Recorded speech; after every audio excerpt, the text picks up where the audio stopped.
By focusing and setting a goal to write on my manuscripts each day, even if I was writing on other topics, it made me focus on those manuscripts and keep them at the top of my priority list, which for academic medicine is really the important thing to get out.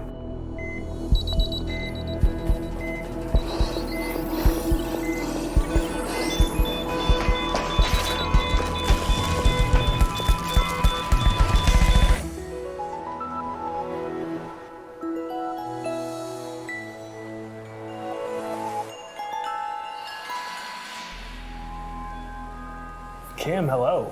Hi, Casey. So explain WAGs to us.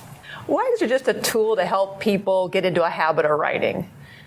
It's 4 to 8 people who meet once a week for an hour. Mm-hmm. And during that hour, the emphasis is on accountability. Those first 15 minutes is setting goals. Then there's a timed writing session for 30 minutes. Then the last 15 minutes is more about accountability and goal setting.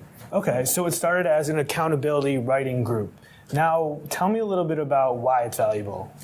It's really valuable because in the over 5 years now that I've been doing WAGs and over 500 WAGers, I've seen nothing that's been more effective at helping people get into this habit of writing. People learn to write more regularly with greater frequency for shorter durations.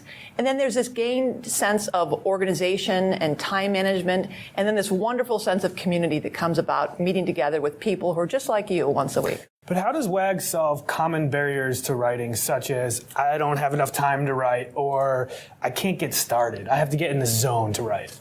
Yeah, that's a great question. Those are really common barriers to writing, especially for academics who are really super busy. So every WAG I set off the very first day and come and do an orientation, we talk about lots of writing barriers and myths.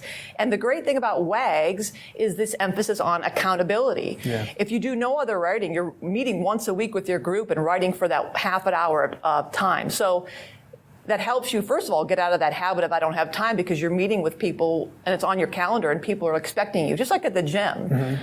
You know, I think WAGs work because it gets you into that routine of doing something regularly. Okay. Just like if you want to get fit, you and I know that you're not going to go to the gym every 3 months or every 2 months and then work out for 6 hours. Yeah. We're at the gym regularly, almost every day for shorter durations, and that's really sustainable. Yeah, WAGs takes that gym mentality and brings it to writing. It's like you're not just going to go once a day and then take 3 months off. It's a little bit each day until you build that habit and it becomes second nature. Wouldn't you say that's kind of how it works? That's perfect. So Kim, why are you so passionate about WAGs? What is it about your background or your credentials? I'm an associate dean of faculty development in the School of Medicine at Johns Hopkins for about 5 years now. And I've been doing faculty development for about a dozen years. And during that time, I've not seen any one tool that has been so effective in helping faculty gain a greater sense of control over the writing process like WAGs, because of that accountability. I just truly believe in it. Once you hear some good news, you feel compelled to share it. And I believe that this system works, and I have the data that show it. Now I want to introduce you to Michelle Eakin. Michelle is an associate professor of medicine here at Hopkins.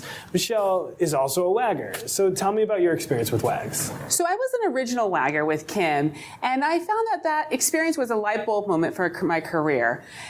I realized that writing was a habit that needed a tool and organization to make me more efficient and focused on it. Having that accountability with faculty members that were in my same situation really helped me develop that habit of writing to make me more efficient and organized on my writing, and ultimately more productive. In fact, my division chief at my annual review commented that he'd seen an increase in my productivity and asked me what I could attribute to, and I was able to tell him about WAGs. And how specifically did you use WAGs in your day-to-day work? You know, as a full-time clinical researcher, I wrote every day, but my writing was spread across IRB protocols, grant writing, DSMB reports, and oftentimes publications were the things that were the last to be written.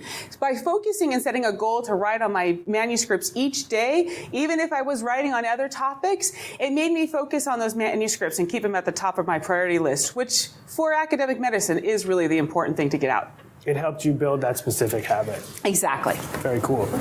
Thanks, Michelle, and thanks, Kim. I want to remind you to check out Kim's book at wagyourwork.com. You can also contact Kim there if you want to learn more about WAG specifically. Her email's there. And thanks again. Take care. Thank you.